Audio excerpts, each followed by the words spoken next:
Before I take questions, I want to say congrats to Sacramento, to Mike and his staff and his team. They were incredible. Had an amazing season, and this was a fantastic series. I mean, just great basketball for 7 games.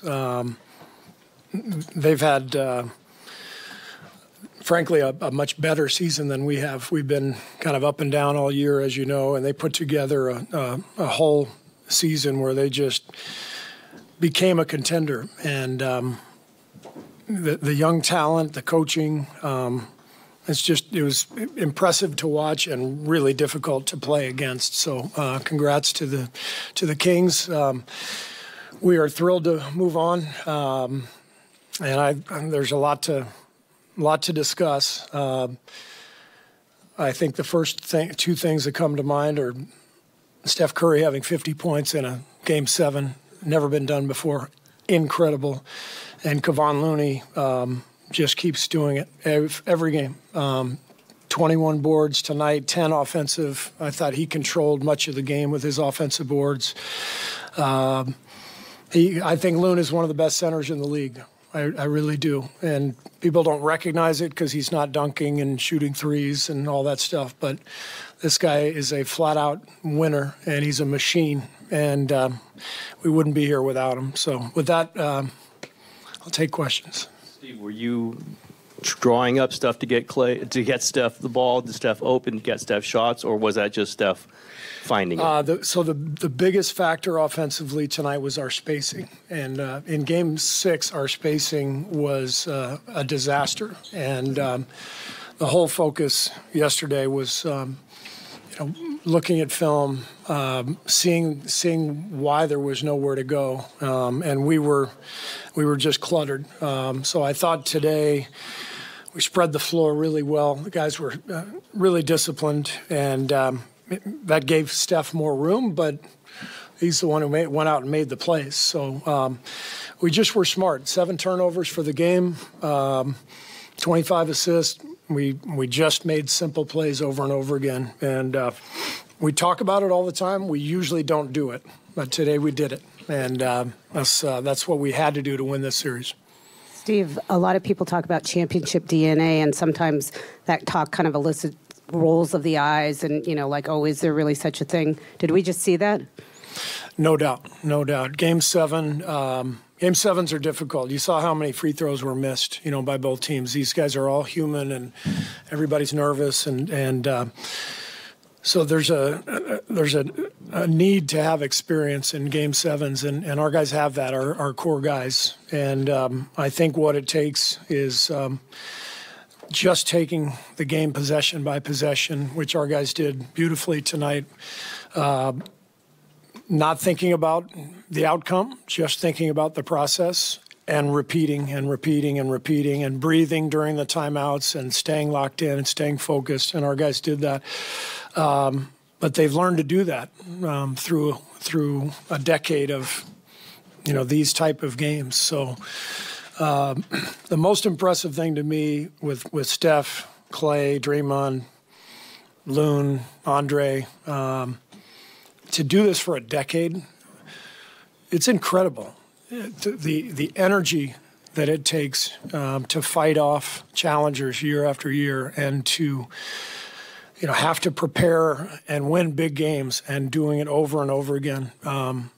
It's a reason these guys are Hall of Famers and champions. This is not a 1-year flash in the pan. This is a decade that they've done it, and it's incredible to watch. Steve, a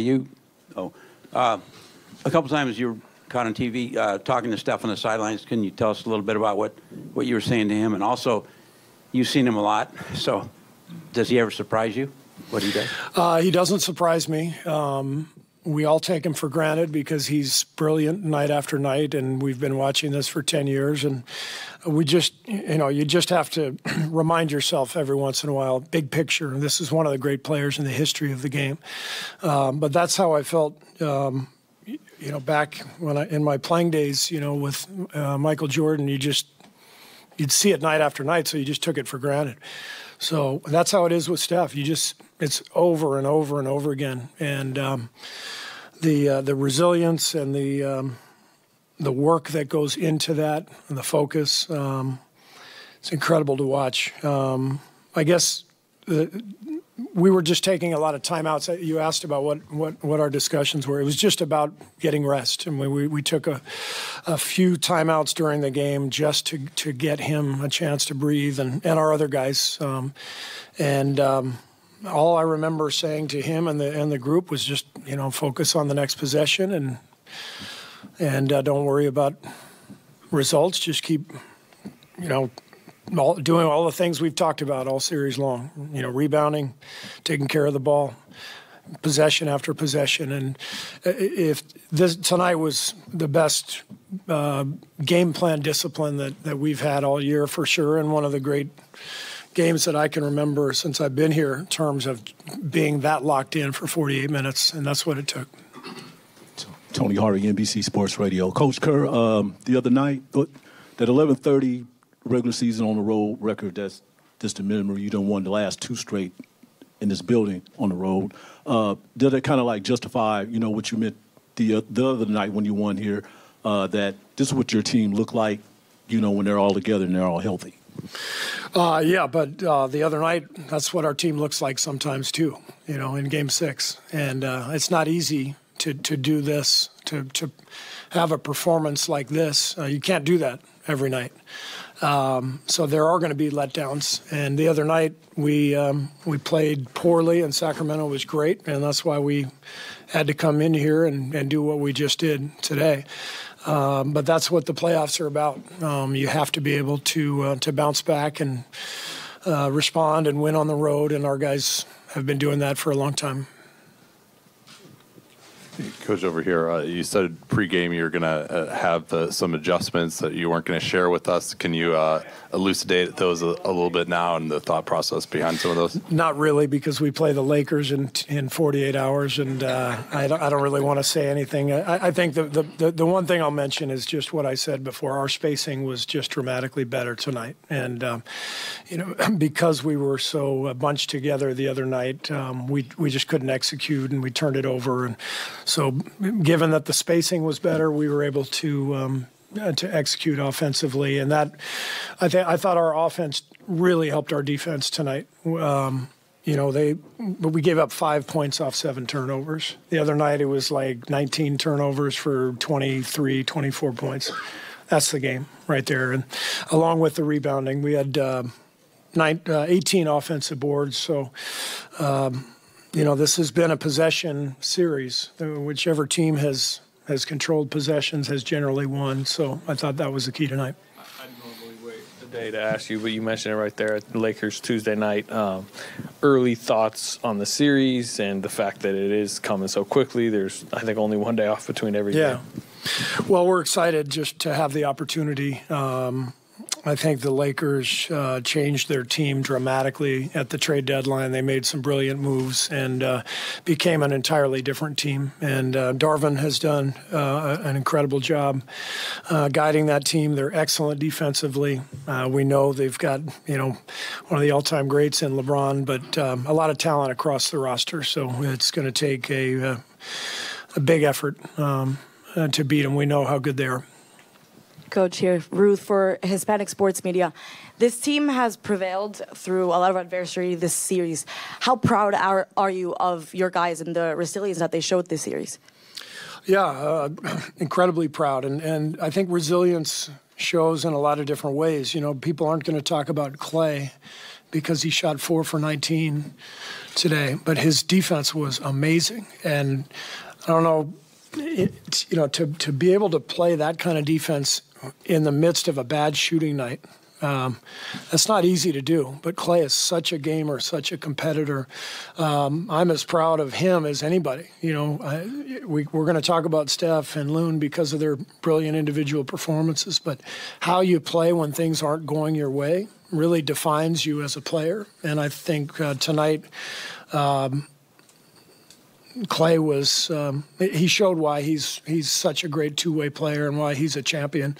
4 for 19, and he's a plus 30, highest plus minus on the team. His defense was incredible. Coach Kerr, Kings Digital right here. First of all, congratulations on advancing to the next round. I know you already touched about this at the beginning, but I wanted to hear your thoughts on the Kings team and what is the future looking like for this young group of guys moving forward? Yeah, well, they have a really fun team, a beautiful offense. They did a great job of putting a system in place that maximized their talent, and it was beautiful to watch them play this year. And they got a lot of young guys and great coach, and they've made really good decisions organizationally. So they have a very bright future, and we have a lot of respect for them. Steve, as you know, in the home road splits this year, your defense was the biggest sort of factor. Right? Yeah. The points given up, the percentages. You only allowed 42 points tonight in the second half. Yeah. I don't think they scored in the first 4 minutes of the fourth quarter. Yeah. How much of that was just the urgency and desperation of Game 7? How much is it something Draymond was doing? How much, you mentioned Clay. What sort of sparked that? Well, you can eliminate the 41 road games we played in the regular season because we're a different team now. We're whole. We have Gary Payton back on the roster. We have Wiggins back in the mix, and we've talked about this, but this group has been together for 10 years, so it's not easy to get up for game after game after game. So we had a lot of struggles this year for a lot of reasons, but we're whole now, and this is an excellent defensive team, and it's an excellent road team. So forget all the other stuff that happened earlier. Steve, back here, Chris Biederman, Sacramento Beat. Kings fans take a lot of pride. In creating one of the most hostile environments in the NBA. Just what's it say about Steph to have that performance in that environment, and what's it kind of take from a star of his caliber to do it against? I think Steph thrives, and Draymond, Clay, I think those guys thrive in tough environments, and there's no better feeling in the NBA than getting a win on the road in the playoffs. It's the ultimate, and these guys, once we got over the disappointment of losing Game 6, I think the focus shifted towards the opportunity, and this is what these guys do. And again, for Steph to be the first player ever to get 50 in a Game 7, he's sublime.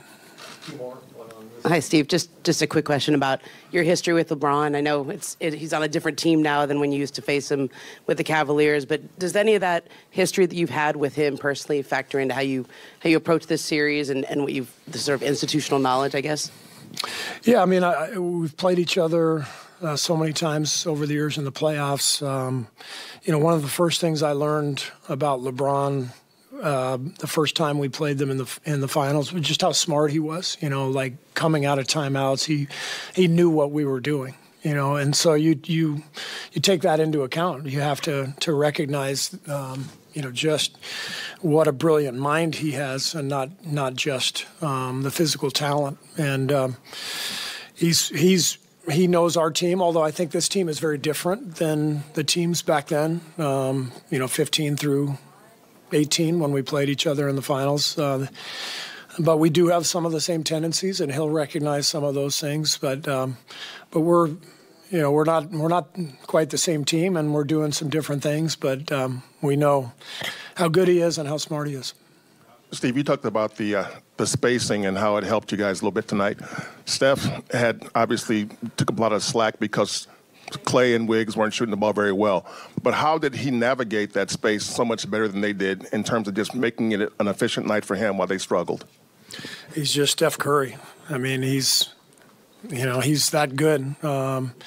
I also think, his approach to these games is he's going to go down swinging. He took 18 threes, so biggest number is the one turnover. So because he had space, he was able to attack and be really aggressive. Thank you.